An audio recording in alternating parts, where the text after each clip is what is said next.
Malegaon blast case में इस वक्त फैसला पढ़ा जा रहा है। ये बड़ी जानकारी सामने निकल कर आ रही है। मालेगांव ब्लास्ट केस में फैसला आया सामने। अब सभी सात आरोपी जो है वो बरी कर दिए गए हैं। इस वक्त की बड़ी जानकारी, साध्वी प्रज्ञा समेत सभी आरोपी बरी कर दिए गए हैं। इस वक्त की बड़ी खबर आ रही है। तो देखिए, 7 आरोपी जिन्हें बरी कर दिया गया है, सभी 7 आरोपियों को बरी कर दिया गया है। मालेगांव ब्लास्ट मामले में इस वक्त की बड़ी जानकारी, फैसला सामने निकल कर आया, जहां पर सभी 7 आरोपियों को बरी कर दिया गया इस पूरे मामले में। तो देखिए, इस वक्त की बड़ी खबर सामने निकल कर आ रही है। मालेगांव ब्लास्ट केस में सभी 7 आरोपी बरी कर दिए गए। तो मालेगांव ब्लास्ट मामले में फैसला सामने निकल कर आया। इससे पहले कोर्ट की तरफ से फैसला सुरक्षित रखा गया था और अभी फैसला सुनाया गया है। साध्वी प्रज्ञा समेत सभी आरोपी बरी कर दिए गए। इस वक्त की बड़ी जानकारी इस वक्त की सामने निकल कर आ रही है। एनआईए की विशेष कोर्ट की तरफ से ये फैसला सुनाया गया है। साबित नहीं हुआ बम बाइक में प्लॉट किया गया था, तो साबित नहीं हुआ कि बाइक साध्वी प्रज्ञा की थी। कोर्ट की तरफ से बड़ी बातें कही गई। किसने बाइक पार्क की, इसके भी सबूत प्रूफ नहीं हुए हैं। कर्नल पुरोहित के खिलाफ भी नहीं मिले हैं सबूत। कोर्ट की तरफ से तमाम बातें कही गई है। पंचनामा सही तरीके से नहीं हुआ था, कोर्ट की तरफ से बातें भी कही गई है। तो मौके से फिंगरप्रिंट नहीं मिले हैं, कोर्ट ने ये बात भी कही है। आरोपियों पर यूएपीए नहीं लग सकता। तो कोर्ट की तरफ से यह अहम फैसला सुनाया गया है, जिसमें 7 आरोपियों को बरी कर दिया गया है। मालेगांव ब्लास्ट केस में यह अहम फैसला सुनाया गया। तो इस वक्त की बड़ी जानकारी, मालेगांव ब्लास्ट केस में सभी 7 आरोपियों को बरी कर दिया गया है। तो कर्नल पुरोहित, सुधाकर और तमाम भी जो आरोपी थे, साध्वी प्रज्ञा ठाकुर, इन सभी को बरी कर दिया गया है।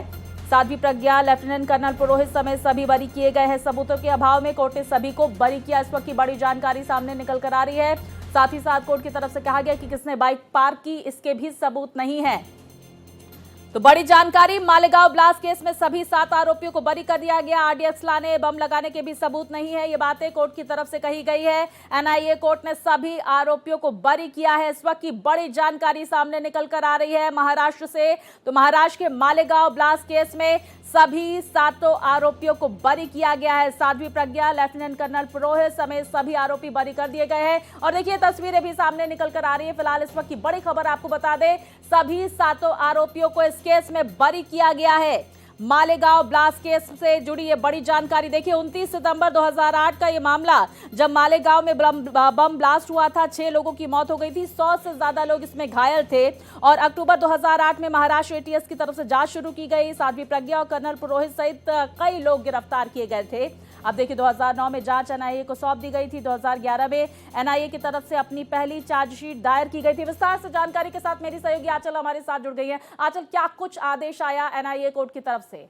जी बिल्कुल स्वाति, देखिए इस समय हम एनआईए कोर्ट के बाहर ही मौजूद है और कोर्ट का फैसला आ चुका है। जितने भी 7 आरोपी थे उन्हें बरी कर दिया गया है। इस पूरे मामले में देखिए, जिस तरीके से इस पूरे मामले को लेकर 17 साल से सुनवाई चल रही थी, कानूनी दावपेच के बाद आज एनआईए का फैसला आ चुका है और 7 जो आरोपी थे उन्हें बरी कर दिया गया है। इस समय हम एनआईए कोर्ट के बाहर ही मौजूद है और आपको तस्वीर सीधा दिखा रहे हैं। देखिए, जिस तरीके से इस पूरे मामले को लेकर एक लंबी सुनवाई चली थी और आज जो 7 आरोपी थे उन्हें बरी किया गया है। तो ये बड़ा फैसला एनआईए कोर्ट की तरफ से सामने आया है। एनआईए कोर्ट के बाहर सुरक्षा के भी पुख्ता इंतजाम किए गए हैं। ये तस्वीर मैं आपको कोर्ट के बाहर की दिखा रही हूँ। इसके साथ ही साथ इसमें 7 लोग शामिल थे, जो 7 लोग आज कोर्ट में पेश हुए थे, जिसमें बीजेपी की पूर्व सांसद प्रज्ञा सिंह ठाकुर, इसके साथ ही कर्नल प्रसाद पुरोहित, सुधाकर चतुर्वेदी, सुधाकर द्विवेदी, समीर कुलकर्णी सहित 7 आरोपी बरी हुए हैं। कोर्ट ने सीधे तौर पर कहा है कि उनके खिलाफ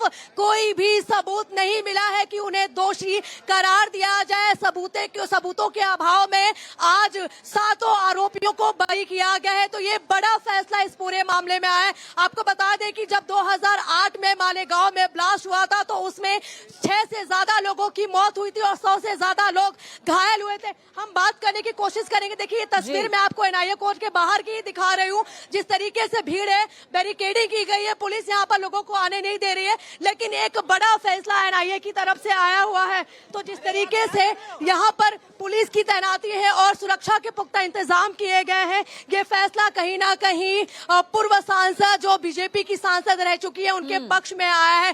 कोर्ट ने सीधे तौर पर कहा है कि सबूतों के अभाव में ये फैसला लिया गया है। 7 आरोपी बरी हो चुके हैं। अब ऐसे में ये देखना होगा कि इस पूरे मामले को लेकर अभी प्रज्ञा सिंह ठाकुर का क्या कुछ बयान सामने आता है, क्योंकि उन्होंने कहा था कि हमने कोई भी गलती नहीं की है और न्याय की हमेशा जीत होती है। तो जिस तरीके से 17 साल एक केस को लेकर लंबे समय से सुनवाई चल रही थी, काफी दांवपेच खेले गए और उसके बावजूद ये फैसला आरोपियों के पक्ष में आता है। स्वाति, बिल्कुल, और ये बड़ी जानकारी आजकल सामने निकल कर आई कि जो बाइक वहां पर मौजूद थी जहां पर बम था, वो फिलहाल कई सारी प्रतिक्रियाएं भी सामने निकल कर आ रही जो लगातार हम आप तक पहुंचाएंगे। लेकिन जिस बात का हम जिक्र कर रहे हैं आंचल की, जो बाइक वहां पर पार्क थी जिसका जो नंबर था वो 33 नंबर मैच नहीं कर रहा था, फर्जी नंबर था वो, उसका जब मैच किया गया तो वो प्रज्ञा सिंह के नाम की वो बाइक निकली। उसको लेकर भी ये जानकारी सामने निकल कर आ रही है कि कोर्ट की तरफ से कहा गया कि ये नहीं पता कि किसने बाइक पार्क की। रंजित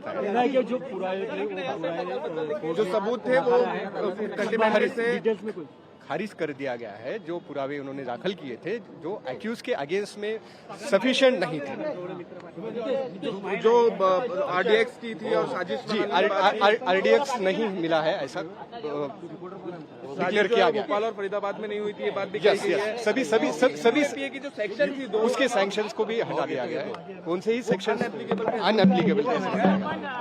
डिटेल जजमेंट आएगा।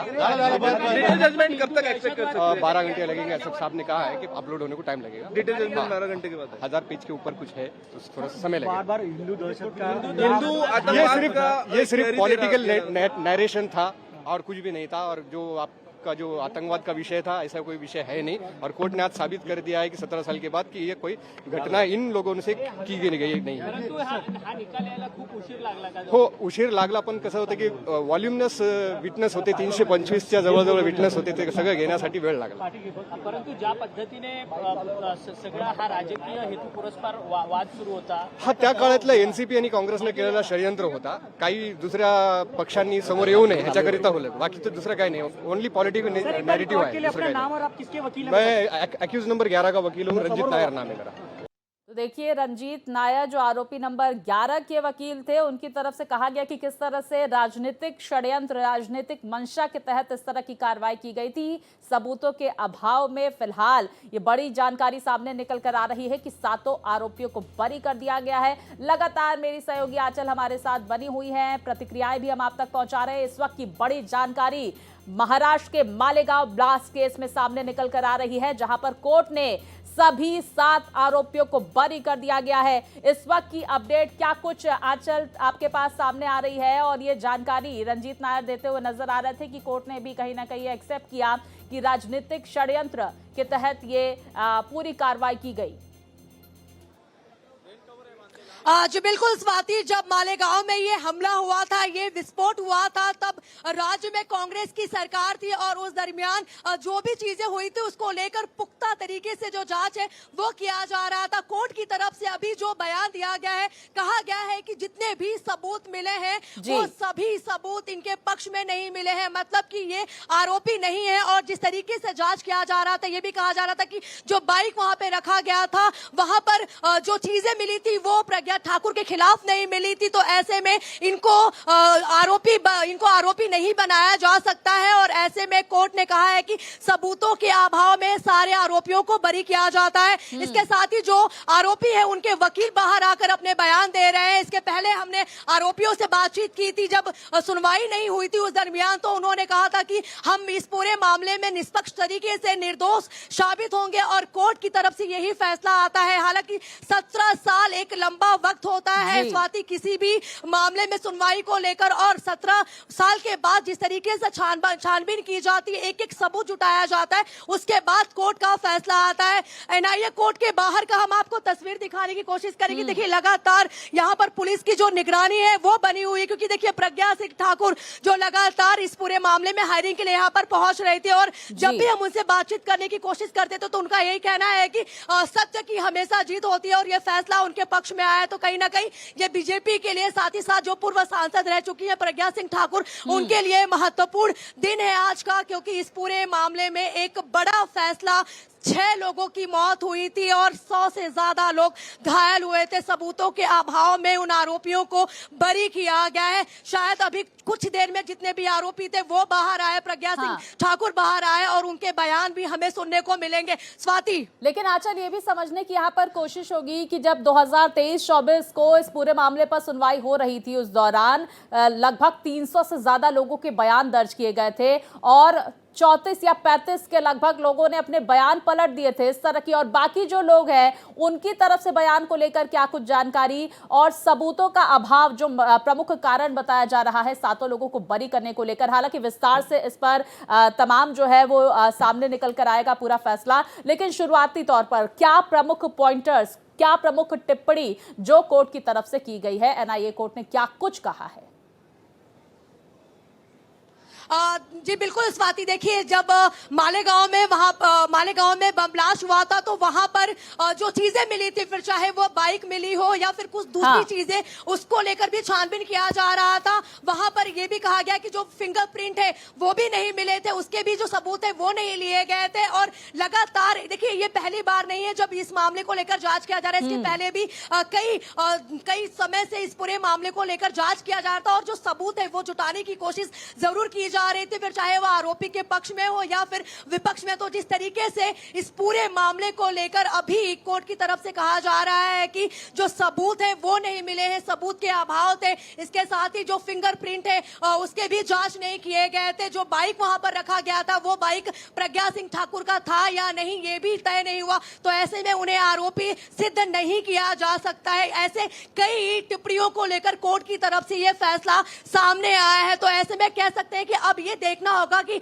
इस पूरे मामले में जो फैसला आया है उसके बाद किस तरीके से क्या कुछ होता है, लेकिन ये कहीं ना कहीं एक महत्वपूर्ण फैसला था, और लगातार इसको लेकर कोर्ट में सुनवाई चल रही थी। आरोपी बनाए गए थे सभी 7, वो क्या कोर्ट से निकल गए हैं? इसको लेकर क्या कुछ जानकारी? दूसरी तरफ ये भी समझने की कोशिश करेंगे अब पीड़ित परिवार की तरफ से किस तरह की प्रतिक्रियाएं सामने निकल कर आ रही है, और अब वो अगला कदम क्या न्यायिक तौर पर उठाएंगे।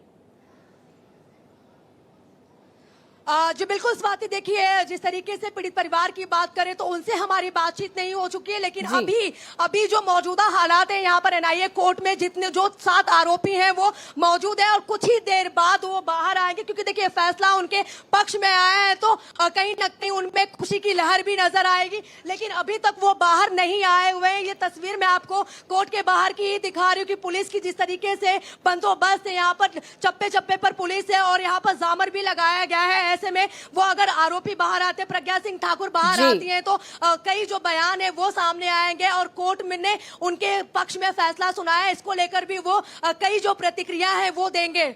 बिल्कुल ये सामने आ रही है लगातार जानकारी। फिलहाल देखिए कौन कौन बरी किया गया है ये भी चलिए आपको बता देते हैं इस पूरे मामले में, जहां पर प्रज्ञा ठाकुर, प्रसाद पुरोहित इन्हें बरी किया गया है, रमेश उपाध्याय को बरी किया गया, अजय राहिरकर को बरी किया गया है, समीर कुलकर्णी, सुधाकर चतुर्वेदी, सुधाकर धर द्विवेदी, इन 7 आरोपियों को फिलहाल इस पूरे मामले में सबूतों के अभाव पर बरी किया गया है। ये बड़ी जानकारी एनआईए कोर्ट से सामने निकल कर आ रही है। फिलहाल क्या कुछ हलचल आंचल इस बार आप देख पा रही हैं कोर्ट के बाहर, क्या कुछ जानकारियां इस वक्त सामने निकल कर आ रही हैं? जी बिल्कुल स्वाति, मैं आपको बार बार कोर्ट के बाहर की तस्वीरें दिखा रही हूँ। जिस तरीके से अगर अभी यहाँ पे जो मौजूदा हालात है वही दिखा रही हूँ आपको कि जिस तरीके से कोर्ट का फैसला आया है उसके बाद बाहर हलचल देखी जा रही है। शायद कई जो पीड़ित परिवार हो उनसे हम बातचीत करेंगे, लेकिन अभी तो आरोपियों की तरफ से ही बयान दिया जा रहा है। ये मैं कैमरामैन को बोलूंगी तस्वीर दिखाने के लिए, क्योंकि देखिए जिस तरीके से ये फैसला आरोपियों के पक्ष में आया है ये काफी महत्वपूर्ण है और इसमें कई जो आरोपी थे वो शामिल थे। कोर्ट की तरफ से कहा जा रहा है कि सबूत नहीं मिले थे। इसके साथ ही कई जो महत्वपूर्ण जानकारियां हैं वो कोर्ट की तरफ से साझा की गई हैं। तो ये फैसला अपने आप में काफी महत्वपूर्ण इसलिए भी है, समझने की कोशिश आंचल ये भी होगी और जानकारी ये भी सामने निकल कर आई जो अंतिम दलीलें हैं। उसके बाद 19 अप्रैल को फैसला सुरक्षित रखा गया था। 3 महीने बाद इस पूरे मामले में फैसला सुनाया गया। इसकी क्या वजह हो सकती है? जी बिल्कुल स्वाति, देखिए जिस तरीके से आखिरी बार जब फैसला पूरा सुरक्षित रखा गया था वो 19 अप्रैल का दिन था और तब कोर्ट की तरफ से कहा गया था कि उन्हें थोड़ा वक्त और चाहिए। तो 3 महीने का वक्त शायद इसलिए मांगा गया था कि इस पूरे मामले में और भी जो सबूत है वो जुटाया जा सके, क्योंकि देखिए ये एक बहुत बड़ा केस था 2008 का और ऐसे में कोर्ट की तरफ से ये फैसला सुरक्षित रखा गया था। और अब जब सबूत के जो सबूतों का अभाव है वो सामने आ रहा है, जिस तरीके से कोर्ट बार बार ये कह रहा है कि जो सबूत है वो आरोपियों के पक्ष में नहीं मिले हैं तो उन्हें दोषी नहीं ठहराया जा सकता है। और यही वजह है कि इस पूरे मामले में हर एक एंगल से जो जांच है वो किया जा रहा था। कई दफा जो पीड़ित परिवार है, फिर इसके अलावा जो बाकी लोग हैं उनके भी बयान दर्ज किए गए थे। 40 से ज्यादा इस पूरे मामले में बयान दर्ज होते हैं और बार बार उस जगह पर जाकर जांच की जाती है, जो सबूत है वो जुटाने की कोशिश की जाती है और फिर अब ये फैसला कोर्ट की तरफ से आता है। तो ऐसे में कहीं ना कहीं अगर कोर्ट ने फैसला सुनाया है तो ये बड़ा फैसला है। और बिल्कुल, और देखिए पीड़ित परिवार का इस पर क्या रुख होता है ये भी देखना महत्वपूर्ण होगा। आंचल बने रही, फिलहाल एक बार फिर से पूरा मामला बता देते हैं। दरअसल 29 सितंबर 2008 को महाराष्ट्र के मालेगांव में रमजान के पवित्र महीने में और नवरात्रि से ठीक पहले एक विस्फोट हुआ था। इस धमाके में 6 लोगों की जान चली गई थी, 100 से ज्यादा लोग इसमें घायल हो गए थे। और देखिए लगभग 17 साल बाद चले इस मुकदमे के दौरान ये अभियोजन पक्ष की तरफ से 323 गवाहों से पूछताछ की गई, जिसमें से जानकारी आ रही कि 34 गवाहों ने अपने बयान बदल लिए। शुरुआत में इस मामले में महाराष्ट्र आतंकवाद निरोधी दस्ते यानी एटीएस को यह पूरी जिम्मेदारी सौंपी गई थी। हालांकि 2011 में जांच एनआईए को सौंप दी गई और 2016 में एनआईए ने अपर्याप्त सबूतों का हवाला देते हुए प्रज्ञा सिंह ठाकुर और कई अन्य आरोपियों को बरी करते हुए एक आरोप पत्र दाखिल किया। और घटना के बाद लगभग 17 साल बाद आए इस फैसले का जो बेसब्री से इंतजार किया जा रहा था, आखिरकार वो फैसला सामने निकल कर आ रहा है, जिसमें ये बड़ी जानकारी आपको बता दें, 7 आरोपियों को बरी कर दिया गया है। सबूतों के अभाव में 7 आरोपी बरी किए गए हैं। कौन कौन आरोपी हैं? प्रज्ञा सिंह ठाकुर, प्रसाद पुरोहित, रमेश उपाध्याय, अजय राहिरकर, समीर कुलकर्णी, साथ ही साथ देखिए सुधाकर चतुर्वेदी और सुधाकर धर द्विवेदी, ये 7 आरोपियों को बरी किया गया है। मालेगांव ब्लास्ट केस में इस वक्त की बड़ी जानकारी सामने निकल कर आ रही है, जिसमें 6 लोगों की जान चली गई थी, 100 से ज्यादा लोग घायल हुए थे। अचानक से एक ब्लास्ट हो जाता है जिसमें कई लोगों की जान चली जाती है और इस पूरे मामले में फिलहाल अपडेट सामने निकल कर आ रही है कि 7 आरोपियों को बरी कर दिया गया है। इस वक्त की बड़ी खबर आपको बता दें और लगातार मेरी सहयोगी आंचल इस पूरे मामले में पल पल की जानकारी दे रहे, प्रतिक्रियाएं भी सुन लेते हैं। था उसी के बेस पे आज कोर्ट ने फैसला सुनाया है। कोर्ट ने ये कहा है कि इस केस में आरडीएक्स कहाँ से लाया गया, किसने लाया, कहाँ बॉम्ब असेंबल किए, आरडीएक्स कहाँ प्लांट किया गया था, ऐसे कोई भी चीजें प्रोसिक्यूशन प्रूव नहीं कर पाई है। एक और जानकारी हम दर्शकों को यहाँ पर बता देते हैं, किनकी मौत हुई थी। सैयद अजहर नाम के शख्स की मौत हुई थी, 19 वर्षीय ये शख्स बताया जा रहा है। मुस्ताक शेख यूसुफ, शेख रफीक, शेख मुस्तफा, फरहीन उर्फ शगुफ्ता, शेख लियाकत, इरफान, जियाउल्लाह खान, हारून मोहम्मद शाह, इन सभी 6 लोगों की इसमें मौत हो गई थी। 100 से ज्यादा लोग घायल थे। मेरे सहयोगी मोहित और आंचल हमारे साथ बने हुए। मोहित, क्या कुछ जानकारियां इस पूरे मामले में आ रही है? कोर्ट की तरफ से क्या टिप्पणी की गई, विस्तार से हमारे दर्शकों को जानकारी दें। देखिए स्वाति, जब मालेगांव ब्लास्ट की बात होती है तो उससे पहले थोड़ा सा हम जिक्र करते हैं हिंदू आतंकवाद का, क्योंकि हिंदू आतंकवाद को लेकर हिंदू धर्म ने, उससे जुड़े हुए लोगों ने बहुत कुछ सहा है, बहुत कुछ झेला है। यही वजह है कि पूर्ववर्ती सरकारों में हिंदू आतंकवाद का जो नैरेटिव गढ़ा गया, जिस तरीके से उनको लेकर तमाम तरीके की कई सारी किताबें सामने आई और बने रहिए, तमाम प्रतिक्रियाएं भी आ रही है, वो भी जरा दर्शकों को सुना देते हैं। करने में प्रूव नहीं कर पाई। जो अभिनव भारत का जो कनेक्शन है, तो कोर्ट ने ये कहा कि अभिनव भारत का जो कनेक्शन प्रोसिक्यूशन ने जोड़ने की कोशिश किया है, तो अभिनव भारत जरूर था। उसके ऑफिस बेरर थे, लेकिन उसमें का कोई फंड यह टेरर एक्टिविटीज के लिए यूज किया है, ऐसा कोई प्रोसिक्यूशन प्रूव नहीं कर पाई, ऐसे कोर्ट ने कहा है। उसी के साथ जो मौका के बारे में जो कोर्ट ने कहा है, जो प्री डिसीजर ने जो जजमेंट दिया था या हाईकोर्ट ने जो ऑब्जर्वेशन किया था, उसी तरह इस केस में जिस बेस पे राकेश धावड़े के बेस पे मौका लगाया था, तो मौका के लिए जो क्राइटेरिया होता है वो कंप्लीट न होने की वजह से मौका में से भी सबको एक्विट किया है। जो यूएपीए का सैंक्शन था इस केस में, यूएपीए सैंक्शन जो था वो फॉल्टी था, उस वजह से कोई भी यूएपीए के जो सेक्शन है 16 या 18 वो इसमें अप्लीकेबल नहीं हो सकते हैं। ये भी कोर्ट ने इसमें ऑब्जर्वेशन किया है। मुआवजे की भी बात की है। हाँ, कोर्ट ने कहा कि ये जो इंसिडेंट है, ये इंसिडेंट बहुत यानी खराब इंसिडेंट है, और इस इंसिडेंट की वजह से जो लोग गए हैं, जिनका नुकसान हुआ है विक्टिम्स का, वो डेफिनेटली पूरा नहीं हो सकता, भर के नहीं, लेकिन 2 लाख रुपए हर डिसीज के फैमिली को देने को कहा है, और हर इंजर्ड के फैमिली को 50,000 रुपए देने का कोर्ट ने डायरेक्शन। तो देखिए, प्रतिक्रियाएं लगातार सामने निकल कर आ रही हैं तमाम वकीलों की। और फिलहाल ये भी जानकारी दे दे, देखिए 29 सितंबर 2008 रात 9:30 बजे शकील गुड्स ट्रांसपोर्ट कंपनी के सामने चौक में एक LML फ्रीडम बाइक में ये विस्फोट हुआ था। लगातार मेरे सहयोगी आंचल और मोहित हमारे साथ बने हुए। मोहित, आप अपनी बात पूरी करें। देखिए, मैं यही कह रहा हूं स्वाति, क्योंकि इस घटना के बाद जिस तरीके से देश में हिंदू आतंकवाद का नैरेटिव गढ़ा गया, जिस तरीके से हिंदूवादी नेताओं को प्रताड़ित किया गया, जैसे इस तरीके से इसमें जांच को आगे बढ़ाया गया, 300 से ज्यादा गवाहों की इसमें गवाही होती है, उसके बाद फिर इसमें गवाह पलटने शुरू हो जाते हैं। गवाहों ने साफ तौर पर कहा कि पुलिस ने उनसे जबरन बयान लिए। बाद में कोर्ट ने इस पर नाराजगी भी दिखाई। आप समझिए, 29 सितंबर 2008 को 9:35 पर भीखू राम चौराहे पर जो कुछ भी हुआ, जिस तरीके से ब्लास्ट हुआ, मोटरसाइकिल में ब्लास्ट हुआ, उसकी नंबर प्लेट फर्जी थी, चेचिस नंबर मिटा दिया गया था। उसके बाद दूसरी उसकी जो FSL टेस्टिंग हुई थी, उसके बाद ये बात सामने निकल कर आई। फिर इस मामले में कई, आप समझिए कि साध्वी प्रज्ञा हो, हेमंत करकरे तो जांच ही कर रहे थे, उसके बाद कर्नल पुरोहित हो, बिल्कुल, और जिस बात का आप जिक्र कर सब रहे हैं, जहां पर जज AK लाहौटी की तरफ से यह भी कहा गया कि आतंकवाद का कोई धर्म नहीं होता। मोहित, आप बने रहिए। हम एक बार फिर से आंचल का रुख करते हैं। आंचल, इस वक्त क्या हलचल आप देख रही हैं NIA कोर्ट के बाहर, और क्या कुछ अपडेट वहां से सामने आ रही है? जी बिल्कुल स्वाति, देखिए जिस तरीके से अभी पूरा मामला सामने आ गया है, कोर्ट का फैसला सामने आ गया है, उसके बाद वकीलों की भी जो प्रतिक्रिया है वो सामने आ रही है। जो आरोपी है, जो उनके वकील है, उनकी तरफ से कहा जा रहा है कि उन्हें फंसाने की कोशिश की गई थी, एक साजिश रची गई थी, जिसमें वो पूरी तरीके से नाकाम साबित हुए हैं। और अब जिस तरीके से कह सकते हैं कि 2008 के बाद 2011 से इस पूरे मामले को लेकर जांच होती है, 3 एजेंसियां और 4 जज अब तक बदले जा चुके थे और लगातार केस की सुनवाई हो रही थी। तो कहीं ना कहीं देखिए, कोर्ट की तरफ से यह भी कहा गया है कि जो विक्टिम्स वाले परिवार है, उनको सहायता राशि दी जाए, जिन्होंने अपने जान गंवाए 6 लोगों को, उनको मुआवजा दिया जाए, जो घायल हुए थे उनके परिवार वालों को पैसा दिया जाए। तो ऐसे में कोर्ट की तरफ से भी फैसला लिया गया है विक्टिम के परिवार वालों के लिए। लेकिन आरोपियों के पक्ष में यही कहा गया है कि सबूतों का अभाव था और इसीलिए उन्हें छोड़ दिया गया। NIA कोर्ट के बाहर ही मौजूद है और आपको तस्वीर दिखाने की हम कोशिश कर रहे हैं। देखिए, जो भीड़ बाहर है वो काफी है, और जिस तरीके से अभी जो वकील है उनका आने का जो सिलसिला है वो जारी है और अपनी जो बातें हैं वो रख रहे हैं। तो यहाँ पर कह सकते हैं कि पुलिस की तैनाती भी है, बैरिकेडिंग की गई है, और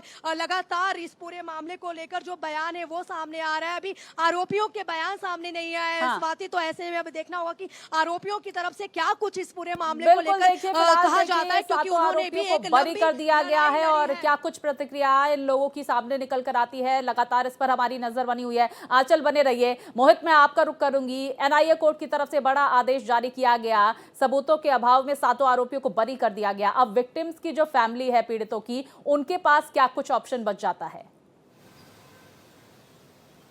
देखिए, साफ तौर पर आप समझिए कि इस पूरे मामले के बाद उनके पास ऑप्शन बचता है कि वो हायर कोर्ट में जा सकते हैं, हायर कोर्ट में इस फैसले के खिलाफ इसको चुनौती दे सकते हैं। तमाम सारे उपाय उनके पास हैं, लेकिन उसके बाद इसी तरीके से वापस आप समझिए कि दलीलें पेश की जाएंगी। 17 साल से ज्यादा सुनवाई होती है। बिल्कुल, देखिए अब इस पर क्या रुख होता है देखना महत्वपूर्ण होगा। मोहित, देखिए हमारे साथ अजय भी जुड़ गए, उनका भी रुख कर लेते हैं। अजय, इस पूरे मामले में आपके पास क्या अपडेट आ रही है और किस तरह की हलचल इस वक्त भोपाल में देखी जा रही है? साध्वी प्रज्ञा ठाकुर जो है वो बरी कर दी गई।